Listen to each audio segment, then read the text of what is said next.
Un cariñosísimo saludo y un agradecimiento a todos nuestros amigos televidentes por su fidelidad en la sintonía cada vez que tenemos una presentación.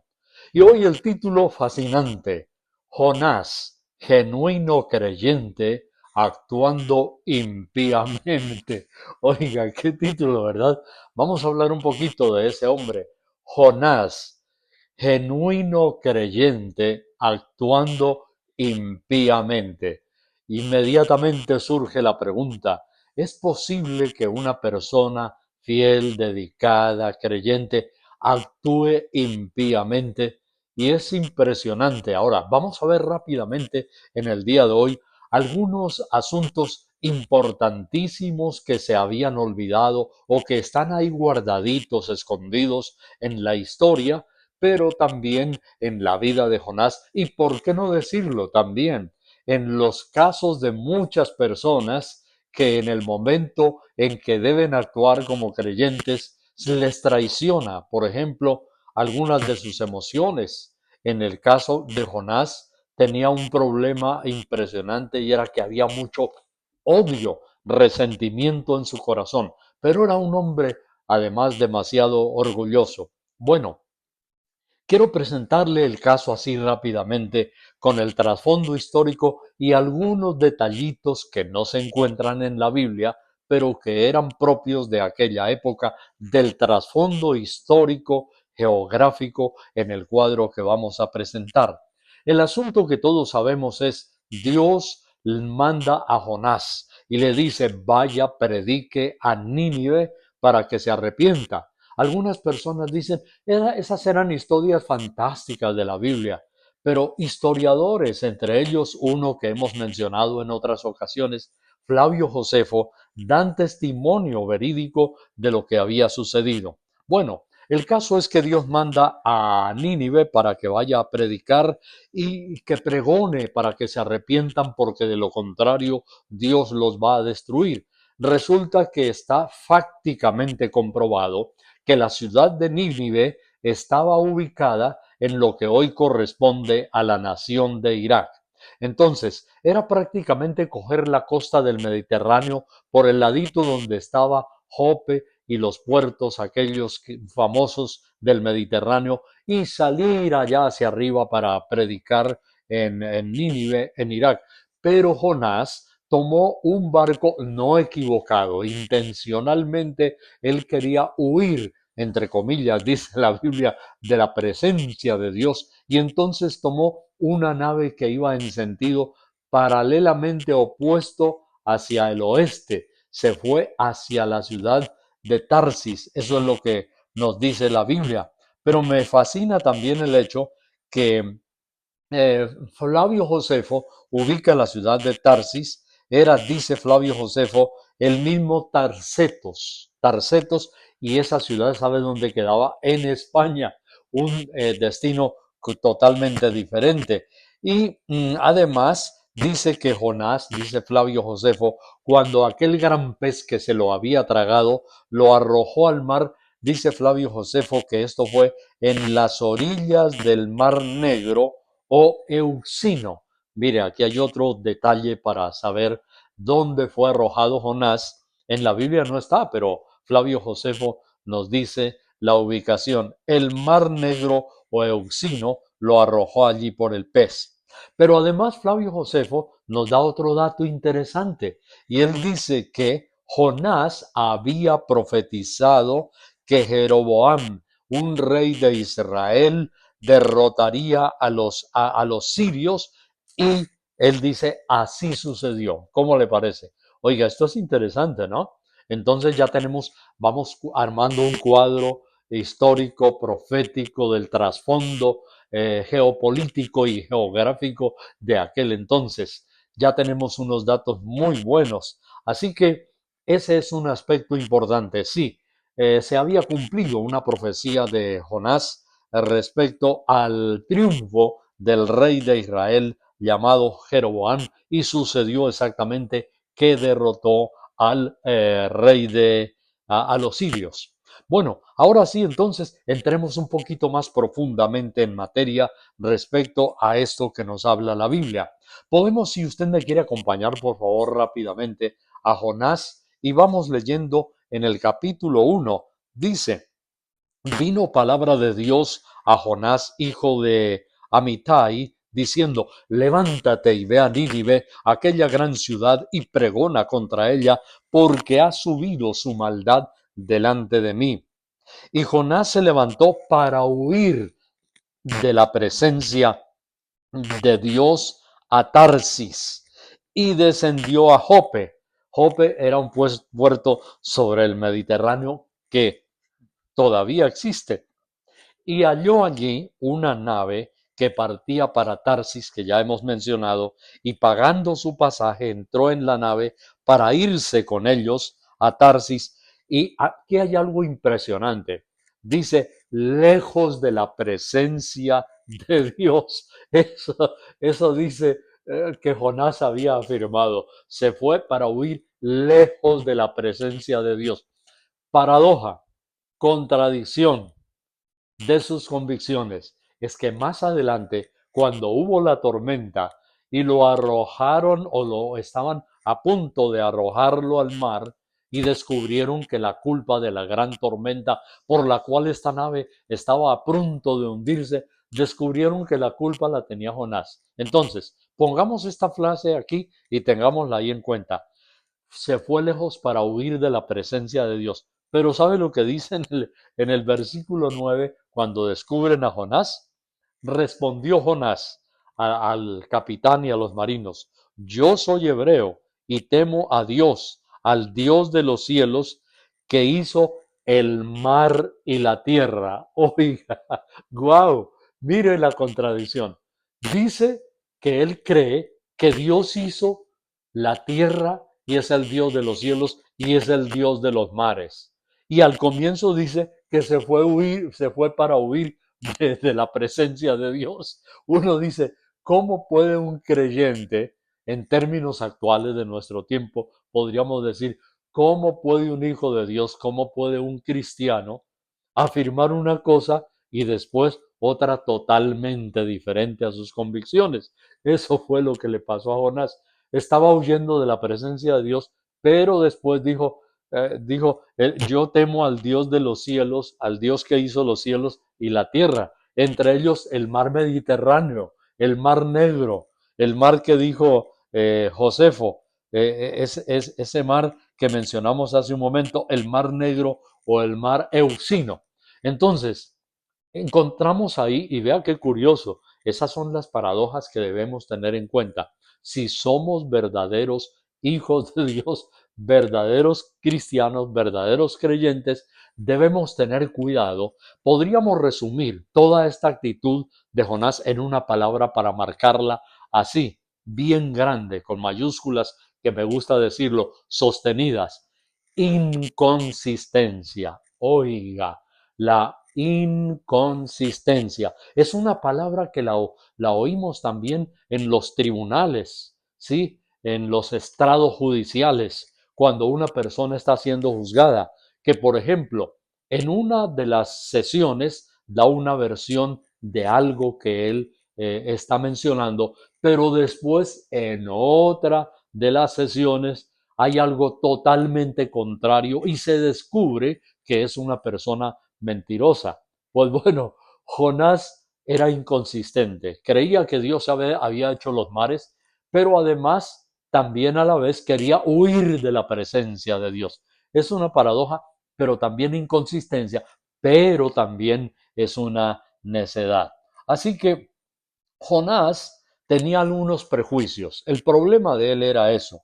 Él tenía prejuicios, conceptos personales, atención, conceptos raciales, conceptos políticos y también tenía resentimientos. En Jonás podemos resumir la vida de un que hemos mencionado en el título de hoy, un genuino creyente actuando impíamente. Él era un hombre lleno de soberbia, de orgullo, de arrogancia, pero además Jonás era un hombre resentido y lleno de odio. Observe, note cómo apenas hemos mencionado unas dos o tres cositas, pero observemos, notemos cómo hay detalles que a veces pasamos por alto en nuestra propia vida que nos hacen fracasar y creemos que lo sabemos todo o que estamos en una posición muy correcta y muy perfecta, pero cuando llega el tiempo, la hora de la prueba, entonces fallamos y a veces la gente pasa por encima de eso, ni se dio cuenta por qué.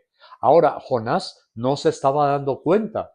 Fue Dios mismo quien luego le tuvo que poner la vida en orden y decirle, Jonás, puntualmente esto y esto y esto en tu vida. Entonces el título se vuelve más interesante. Jonás fue genuino creyente actuando impíamente. Bueno, vamos entonces adelante en el caso de Jonás. Según el concepto de Jonás, había desde su perspectiva supuestamente, entre comillas, válidas razones para que Dios no perdonara a Nínive, ciudad a donde Dios lo había mandado a predicar, la cual ciudad después se arrepintió y por lo tanto Dios tuvo misericordia no destruyéndolos. Nínive, un pequeño detalle, era enemigo acérrimo de Israel. Por ahí ya empezamos a encontrar un poco la mixtura, la colanza, los sentimientos. Era enemigo acérrimo de Israel. El razonamiento de Jonás era más o menos este. Dice, ¿y por qué me manda Dios a predicarle a una nación malvada y que es enemigo nuestro en lugar de destruirlos? Debería más bien desarrollar su ira y quitarnos del camino una piedra para que no tengamos nosotros problemas. Esto nos enseña a nosotros que debemos también tener cuidado, igual que Jonás, cuando tenemos nuestra propia perspectiva, nuestro propio, nuestro propio encasillamiento, y también debemos tener cuidado de las razones que supuestamente son válidas para nosotros y ni siquiera cuentan para Dios. Es decir, hacer nuestro propio concepto, nuestro cuadro. Aquí, paréntesis rápido. Por ejemplo, cuando usted está tomando una decisión para comprar algo, para hacer algo para su propia vida, y usted toma la decisión basado o basada en su propio razonamiento y diciendo, pues yo creo que eso es lo mejor, sin tener en cuenta que de pronto está fallándose, saliendo de los delineamientos que Dios le ha puesto a usted en su vida. Entonces, tenemos razones, y Jonás las tenía, por ejemplo, entre comillas, válidas para odiar. Eso era lo que tenía Jonás y no para perdonar. Es conveniente que cada uno de nosotros reflexionemos si seríamos capaces, por un corazón lleno de resentimientos y amarguras, permitir que murieran, por ejemplo, como en este caso, 120,000 personas, estando en nuestras manos la posibilidad de salvarlos. Así pensaba Jonás con Nínive. Nínive, ¿qué me importan esos niños, esas familias, esos hogares? Entonces, ahí estaban los dos terribles pecados. Pero bueno, sigamos lo que nos dice la Biblia aquí. Entonces dice que en el mar Dios, versículo 4, hizo levantar un gran viento y hubo un mar y una tempestad tan grande que se pensó que la nave se partiría en dos y los marineros tuvieron miedo y cada uno clamaba a su Dios. Estoy leyendo Jonás 1:5 y echaron al mar los enseres. Se mencionaba en aquel tiempo la palabra alijos, los enseres que había en la nave para descargarla de ellos, pero Jonás, bajado al interior de la nave, se había echado a dormir. Wow, esto es increíble, mire, se había echado a dormir. Entonces, mientras él dormía, arriba estaba el problema, pero algo más. Y el patrón de la nave se acercó y le dijo, ¿qué tienes, dormilón? Levántate y clama a tu Dios. Quizá Él tendrá compasión de nosotros y no pereceremos. En el mismo capítulo, la Biblia nos dice que los marineros, cada uno tenía un dios. Había dioses orientales, había dioses asiáticos, y dice, cada uno clame a su Dios. Y dice, ¿y por qué tú estás durmiendo? ¿Ah? Un impío exhortando a Jonás. Entonces, dice, levántate y clama a tu Dios, quizá Él tendrá compasión de nosotros y no pereceremos. Y dijeron cada uno a su compañero, venid y echemos suertes para que sepamos por causa de quién nos ha venido el mal. Y echaron suertes, era una costumbre en aquella región, y la suerte cayó sobre Jonás. Entonces dijeron, Jonás, decláranos ahora mismo, por favor, ¿por qué nos ha venido este mal? ¿Qué oficio tienes y de dónde vienes? ¿Cuál es tu profesión? ¿Cuál es tu trabajo? ¿Cuál es tu tierra? Dice, ¿y de qué pueblo eres? Y él le respondió, ahí está, soy hebreo, temo a Dios, el Dios de los cielos y el Dios que hizo el mar y la tierra. Imagínese, el que más conocía, el que sabía del verdadero Dios, mientras la gente estaba en angustias, el que tenía parte de la solución en las manos, dormilón, se echó a dormir. Esto nos hace pensar y he reflexionado siempre sobre esto de Jonás. ¿Cuántas veces creyentes debemos tener mucho cuidado? Tenemos la solución en nuestras manos. El mundo se está descuadernando, se está despedazando, hay violencia.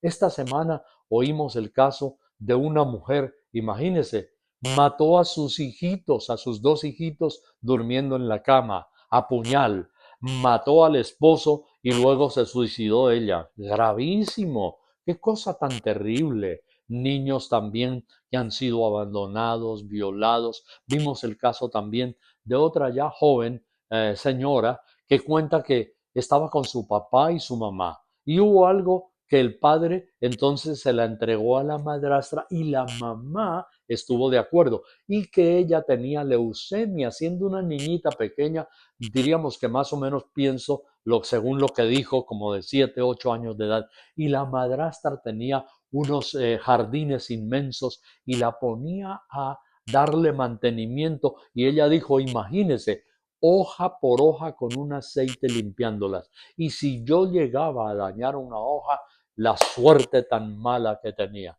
Vea, eso está sucediendo y cosas peores en nuestro mundo, en Colombia, América, Estados Unidos, México, Canadá, donde sea, en Europa, y es terrible estas cosas que puedan suceder. Y muchos cristianos, como le dijo Dios a Jonás, ¿qué haces ahí? Como le dijo, y sí, fue Dios quien se lo dijo a través del capitán de la nave. Jonás, te echaste a dormir y todos nosotros con semejante problema. Entonces, digamos, ¿cuántos cristianos se han echado a dormir?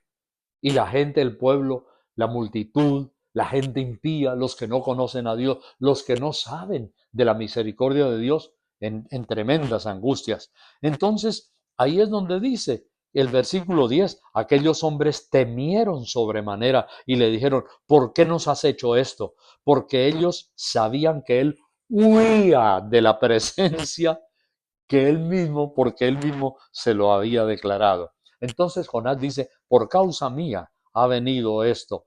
Y aquellos hombres trabajaron para hacer volver la nave a tierra, mas no pudieron porque el mar se iba embraveciendo más y más.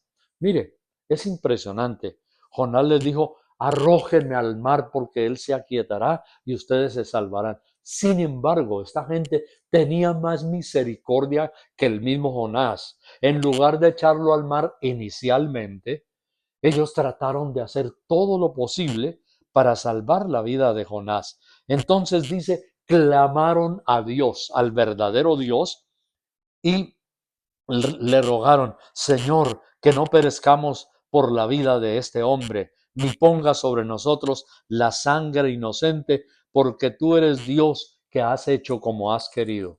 ¡Wow! Esto sí parecía una oración de un verdadero creyente, imagínense, más misericordioso por una sola vida, la de Jonás. No lo querían echar al mar. Y Jonás no tuvo misericordia, siendo creyente, de 120,000 personas. Así que al final lo echaron al mar, pero la Biblia dice que Dios, eso me fascina, en Jonás 1:17, dice, pero Dios tenía preparado un pez que se tragase a Jonás. ¡Hola! ¡Qué impresionante! Entonces dice que este gran pez lo tragó científicamente. Los expertos en zoología y zootecnia dicen que no era una ballena porque increíble, las ballenas tienen unas fauces inmensas, pero la garganta de ballena dicen que no cabe un hombre, una persona por ahí, aunque tragan unos cardúmenes de peces impresionantes. Entonces se supone que se ha mencionado en la Biblia monstruo del mar como un gran leviatán. Bueno, el caso es que se lo tragó a Jonás y estuvo 3 días allí. Pero lo impresionante que me gusta es Jehová, Dios tenía preparado un gran pez. Aquí quiero hacer un énfasis rápido e importante. Mira, Dios tenía, entre comillas, un arreglo. Dios tenía preparado un pez. Tremendo. Dios tenía preparado un arreglo para que se tragase a Jonás. Recuerdo un amigo que estuvo en la guerra de Vietnam. Era un jovencito de los Estados Unidos y una vez él me dijo una frase en su vida, yo creo que eso hace ¿cuántos años más o menos? Yo creo que más de 40 años hace que él me dijo eso. Me dijo, mira, cuando tú haces un arreglo, atención a esto que es muy interesante, cuando tú haces un arreglo, entonces para huir de Dios o no dejar que Dios trate contigo, entonces Dios hace otro arreglo para desbaratar tu arreglo, para arreglarte a ti. ¡Wow! ¿Te lo quieres aprender? Sí. Lo, lo vamos a repetir. Cuando tú haces un arreglo para evitar que Dios te arregle a ti, Él hace otro arreglo para desbaratar tu arreglo para arreglarte a ti. Y eso fue lo que Dios hizo con Jonás. Dios tenía un arreglo. Bueno, vamos a ir ya concluyendo en este día porque esto se vuelve realmente muy interesante. Dios tenía preparado, indica que Dios tiene el control de las situaciones. Pero hay algo más.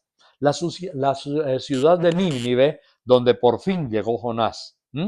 Dice la Biblia que desfallecía, discúlpeme, versículo 7 del capítulo 2. Mi alma desfallecía allí, me acordé de Dios y mi oración llegó hasta tu santo templo. Los que siguen vanidades ilusorias, su misericordia abandonan. Aquí ya está Jonás con una actitud de arrepentimiento, pero yo te ofreceré sacrificios y pagaré lo que prometí. Así que la Biblia dice finalmente que Jonás llegó a la ciudad de Nínive y era tan grande en extremo que era de 3 días de camino. ¿Sabe cuánto era 3 días de camino? Y los datos históricos de la inmensidad de la ciudad era 90 kilómetros. Otro dato nuevo que tengo para muchos en el día de hoy. No sé en qué ciudad vives tú. Nos ven en Europa, nos ven aquí en América, bueno, desde Argentina a Chile, abajo hasta arriba, por aquí hasta los Estados Unidos y aún Canadá. Pero no sé cuál es la capital de tu país, pero piensa, 90 kilómetros, que son como más de 50 millas de grande la ciudad por lado. Era una cosa impresionante para ese entonces. Eran 3 días de camino y Nínive comenzó a predicar. Si no se arrepiente la ciudad, de aquí a 40 días Nínive será destruida. En el capítulo 3 y el versículo 5 dice que los hombres de Nínive creyeron a Dios, clamaron en ayuno y se vistieron de cilicio desde el mayor hasta el menor de ellos. El cilicio era esa especie de polvo que indicaba normalmente duelo. Así que la Biblia nos dice que aún el rey de Nínive proclamó que la gente se vistiera en cilicio y ceniza y ayunara delante de Dios y proclamó ayuno aún entre los animales. Qué impresionante. Y dijo, clamen a Dios fuertemente y conviértase cada uno de su mal camino y de la rapiña que hay en sus manos. Bueno, aquí tenemos entonces otro aspecto impresionante, de tal manera que Dios vio, dice finalmente Jonás 3:10, y Dios vio lo que hicieron, que se convirtieron de su mal camino y se arrepintió del mal que había dicho que les haría y no lo hizo. Pero aquí viene el desenlace, la parte final. Es impresionante. Jonás, aún dentro del pez, se humilla, pero después que ve que Dios perdona a Nínive, la arrogancia otra vez, el orgullo, pregunta, de acuerdo al título que tenemos hoy, Jonás, genuino creyente, actuando impíamente. ¿Cuántas veces, decía una abuela, estás hipeando, es decir, llorando por alguna situación y al otro día la vuelves a cometer y ya te has desvinculado de lo que antes habías dicho? Entonces, aquí la Biblia nos dice que se convirtieron de su mal camino. Jonás, apesadumbrado en extremo, se enojó y oró a Dios y dijo, ¿no es esto lo que yo había estado diciendo en mi tierra? Por eso me apresuré a huir a España, a Tarsis, porque yo sabía que tú eres un Dios clemente y piadoso, tardo en enojarte y de grande misericordia, y que te arrepientes del mal. Ahora te ruego, Dios, que me quites la vida, porque mejor es la muerte que la vida. Oiga, qué soberbia, qué orgullo, qué altivez. Con toda seguridad, Jonás estaba pensando, ¿qué va a decir esta gente? Nos llegó un falso profeta, me van a desprestigiar, me van a quitar toda mi valía, mi estima, porque tú los has perdonado. ¡Wow! Jonás valía más su soberbia, su autoimagen, que la gloria y el amor y la misericordia de Dios. Por favor, que Dios nos ayude. ¿Cuánto vale tu autoestima? ¿Cuánto vale en mejores términos, cuánto vale tu imagen, la imagen que proyectas a los demás? Mira, la soberbia de Jonás era realmente grande. Entonces dice que hasta le pidió a Dios que le quitara la vida. Esto es realmente extremo. Una de las personas más soberbias que conocemos en la Biblia.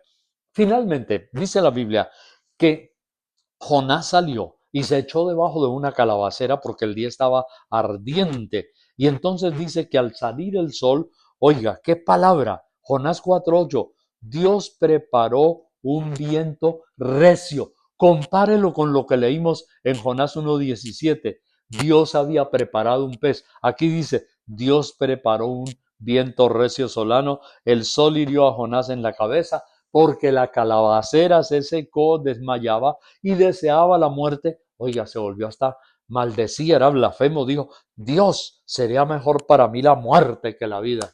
¡Qué arrogancia! Y entonces Dios le dijo a Jonás, ¿tanto te enojas por la calabacera? Y Jonás le respondió, mucho me enojo. Y Dios le dijo, ¿tuviste tú lástima de la calabacera en la cual no trabajaste, ni la hiciste crecer, en espacio de noche nació y al otro día pereció? ¿Y no tendré yo misericordia de Nínive, aquella gran ciudad donde hay más de 120,000 personas que no saben discernir entre su mano derecha y su mano izquierda, y muchos animales? Y cada vez que yo hablo de este pasaje menciono algo. Yo le di la vuelta a la página en mi Biblia a ver qué había contestado Jonás y el libro se había acabado. No supe qué pasó. Pero bueno, vamos a orar hoy. Vamos a darle gracias a Dios y decirle, Señor, gracias porque tú no archivas los pecados, tú los perdonas, tú eres misericordioso. Reestructuremos, revisemos nuestra vida. ¿Ah? Jonás, genuino creyente, actuando impíamente. ¿Qué hay en nuestra vida que necesita ser cambiado por Dios? ¿Cuál es nuestra falta que tenemos? Humildad, nobleza, misericordia, hay una arrogancia, hay una imagen que proyectas y que, uy, vale más tu imagen que la misma misericordia de Dios. Esto es impresionante. Al terminar hoy, que quiero que oremos, yo me refiero en este momento rápidamente a Hebreos. Por favor, acompáñenme allí. En Hebreos, el capítulo 8 y el versículo 12. Es un texto que quiero que lo dejemos allí en nuestra mente y en nuestro corazón y que se refiere justamente a esto. Escuche lo que dice la Biblia, Hebreos 8:12. porque seré propicio a sus injusticias y nunca más me acordaré de tus pecados y de tus iniquidades. Así es Dios. Entonces, en este momento dígale, Dios, perdóname, límpiame con tu sangre, ayúdame, Señor, con mis propios errores, defectos, Señor. Ayúdame, dile, con mi arrogancia, bueno, con lo que sea. Y dile, Dios, en tus manos divinas está mi vida. Cámbiame, transfórmame y ayúdame a amarte y a ser misericordioso.